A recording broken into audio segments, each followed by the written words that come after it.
At 12:14 in the morning on July 30th, 1945, the night around the USS Indianapolis shattered. A deep air of sound rolled across the Philippine Sea. Men woke up choking on smoke and fuel. Hot air rushed through passageways. Metal screamed as the ship bent. In the darkness, you could taste oil and burned paint. Someone yelled for a flashlight. Someone else yelled for a medic. Then, over the rising panic, a harder truth hit like cold water. Nobody around them knew they were dying out there. The USS Indianapolis was an American heavy cruiser built for speed and long range. By the final summer of World War II, it had already served through years of combat. Its crew had lived through air raids, rough seas, and long patrols where every shadow could be an enemy. In late July, the ship carried a secret cargo across the Pacific and delivered it to the island of Tinian. The mission was so sensitive that most of the crew never learned what they had carried. After the delivery, Indianapolis sailed again, alone, headed toward the Philippines to train for more operations. No cheering crowd watched them leave. No escort ships formed a protective ring. On paper, it was just another crossing. In real life, it was a setup for a disaster that would not be seen until it was too late. In mid-1945, the United States was pushing toward Japan's home islands. Battles had already torn through places like Iwo Jima and Okinawa, and everyone expected more blood if an invasion happened. The Navy moved ships non-stop, sometimes taking risks to save time. Submarines still hunted in open water, even as Japan's situation collapsed. Commanders worried about spies, intercepted messages, and surprise attacks. So secrecy became a habit. It was not only used to protect plans, it also protected pride. Mistakes could be buried in paperwork. Warnings could be ignored if they sounded uncertain. In that world, a ship could vanish and nobody would admit, right away, that anything had gone wrong. On July 29th, Indianapolis moved through warm, dark water under a clear sky. The sea looked calm, almost friendly. Some sailors wrote letters. Some played cards. Some tried to sleep, because the next day would bring drills and orders. The ship's engines beat a steady rhythm that men got used to, like a giant heartbeat. Most of the crew did not know a Japanese submarine, I-58, was in the area searching for targets. The men on Indianapolis were not at battle stations.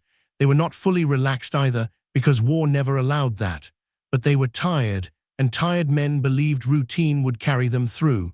A few minutes after midnight, that routine ended. 2 torpedoes struck the ship on the starboard side. The first blast tore into the forward sections and ripped open compartments with men still asleep. The second blast hit near fuel and machinery spaces and sent flames and toxic smoke across the inside of the hull. Power failed in parts of the ship. Water rushed in fast. The cruiser began to list. Officers tried to understand what had happened while the deck tilted under their feet. In a modern emergency, alarms would trigger, radios would call for help, and other ships would answer. Here, the reality was messy. The radio room was damaged, cables were cut, and the ship had been operating under strict communication rules. Some men believed they might not be allowed to break silence unless the situation was confirmed. Others did not wait for permission. They ran to send messages anyway. In the confusion, the most important message in the world became uncertain, broken, and easy to dismiss. On deck, chaos spread in seconds. Men spilled out of hatches, coughing and blinking against smoke. Some were burned, some were bleeding, some were still pulling on boots as they ran. Orders collided in the dark. Abandoned ship traveled from mouth to mouth, mixed with stay calm and get below. Life rafts were thrown over, some inflated wrong, some drifted out of reach. The ship's angle grew worse, and the deck turned from a floor into a steep slope. Sailors grabbed railings and ropes to keep from sliding. Others jumped because they knew they had to beat the suction when the ship went down. In the water, oil spread across the surface and coated faces, hands, and life jackets. Men tried to spit it out while they searched for friends in the dark. The USS Indianapolis did not take hours to die. It took minutes. The bow sank deeper. The stern rose. Metal groaned as the ship's weight shifted in ways it was never built to handle. Some men were trapped below decks by jammed doors and flooding passageways. Others reached the edge and jumped into the sea, landing hard, stunned by the impact. Then the cruiser rolled and slipped away. At about 12 minutes after the first hit, the ship was gone. The ocean closed over it, and the only proof left was a wide slick of oil, scattered debris, and hundreds of men floating in open water in the middle of a huge war. At first, some men believed rescue would be quick. They assumed the Navy would notice the ship was missing. They assumed a distress call had gone out and been received. They assumed planes would appear at sunrise, so they tried to organize themselves. They gathered into groups to keep morale up and to make a larger target for searchers. They checked each other for wounds and tried to keep badly injured men from slipping under. They shared what little they had, like a few life rafts and small floats, but daylight brought no ships. The sun rose and began to burn their faces. Salt dried on their lips. Thirst started as discomfort and turned into pain. By the second day, men began to drink seawater, even though it made them weaker and more confused. At night, the temperature dropped, and men shivered until their muscles cramped. And around them, unseen under the surface, sharks moved through the area, drawn by noise, blood, and struggle. The numbers made the disaster hard to face. About 1,196 men had been on board.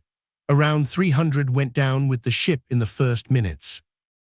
That left close to 900 men in the water, scattered across miles. They were not equipped for 4 days at sea. Many had no raft. Many had no helmet, no shoes, no shirt. Life jackets kept some afloat, but not forever. Some jackets were old or poorly fitted. Some men had been hurt by blasts and could not stay conscious. As the days passed, the groups shrank. Men slipped away quietly. Others vanished in sudden panic when thirst and fear took control. By the time rescue finally arrived, only 316 were alive. Here is the part that turned the sinking from tragedy into scandal. Indianapolis was not found quickly because the system around it failed in several ways. The ship's route and schedule were handled through paperwork and assumptions. When it did not arrive on time, no immediate alarm spread across the Pacific. On top of that, distress messages, if received, were not treated with urgency everywhere. In at least one case, a broken or uncertain warning was treated like a possible trick or like noise that did not deserve action in the middle of a busy war. An officer who could have raised the alarm chose not to. He told others to stand down. He kept the situation quiet instead of pushing it up the chain. It was not one dramatic villain with a shouting order. It was a simple decision made in a safe room, far from the oil and screams, and that silence helped trap nearly 900 men in the sea. When the rescue finally began, it started by accident. A patrol plane flying routine work spotted an oil slick and tiny dots in the water. The pilot dropped what supplies he could and sent a radio message that finally forced action. Then ships raced in, including a destroyer that turned on its searchlight at night, refusing to hide its position because men were dying in the dark. Sailors on rescue boats reached into the water and pulled up men who looked more like ghosts than soldiers. Their skin was burned dark by the sun. Their lips were cracked. Their eyes were wide and unfocused. Some cried when they realized they were not alone anymore. Some could not speak at all. Even in rescue, men died because the body could not always return from that edge. Afterward, the Navy needed an explanation. The war was still going. The mission had been secret, and the public did not need a new reason to doubt leadership. So the story became controlled. The focus shifted away from the failures of tracking and communication, and it landed on one man who could be blamed in a courtroom. Captain Charles McVeigh, the commander of Indianapolis, was put on trial. He was accused of failing to zigzag, a defensive movement meant to make a ship harder to hit. The problem was that zigzag rules depended on visibility and judgment, and the captain had already been warned that submarine danger in that specific route was considered low. Even the Japanese submarine commander later stated that zigzagging would not have saved the ship that night. Still, the trial went forward, and the message was clear. The system would protect itself, even if it crushed one officer to do it. The The sinking of Indianapolis was not the only time war punished the wrong people. Other ships had been lost with terrible delays and confusing orders. In the Pacific, distances were huge, and the ocean could hide a disaster like it never happened. Commanders sometimes feared false signals because enemies did use deception, but fear could become a habit, and habits could become excuses. The deeper pattern was this: in war, information was power, and power was controlled. If a mistake made leaders look weak, it could be covered. If a disaster did not fit a heroic story, it could be pushed aside.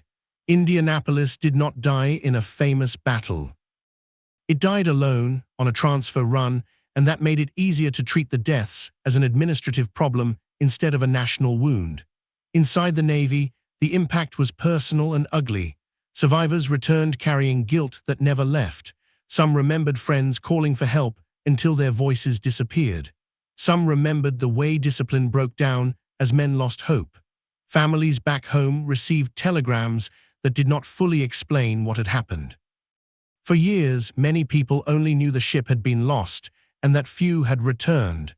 The captain lived under blame that did not match the full truth. In the late 1960s, after years of letters from grieving families and strangers who called him a killer, McVeigh took his own life. Even then, the larger system did not stand up and admit what it had done.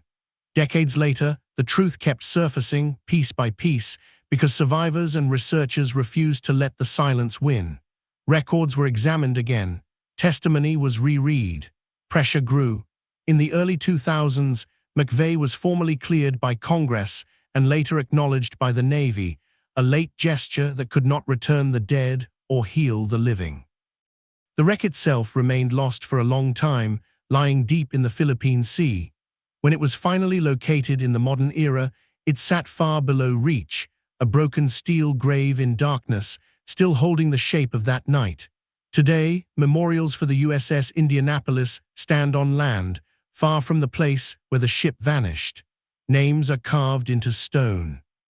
Flags hang still in the air. Each name represents a life that did not end in a firefight, not in a dramatic last stand, but in thirst, exposure, and waiting. Survivors who lived long enough carried the memory into old age, and many spoke about the same feeling. The worst moment was not always the torpedo WWII. It was the second day, when the horizon stayed empty and they realized nobody was coming yet. Indianapolis forced an uncomfortable lesson. A single order to stay quiet, a single choice to not escalate a warning, and a whole chain of silence could kill more surely than a torpedo. The men in the water had done their jobs. They had followed orders. They had trusted the system behind them. But the system measured risk, secrecy, and embarrassment alongside human life, and it did not always choose life. And if you thought this story ended with rescue, it did not. The sea did not only take men that week. The silence that followed took years from survivors, tore families apart, and pushed blame onto the wrong shoulders. The ship disappeared in 12 minutes, but the damage lasted for generations. The hardest part to accept was simple. In the moment when nearly 900 men needed the world to shout, someone, somewhere safe, chose the easier path. He ordered silence.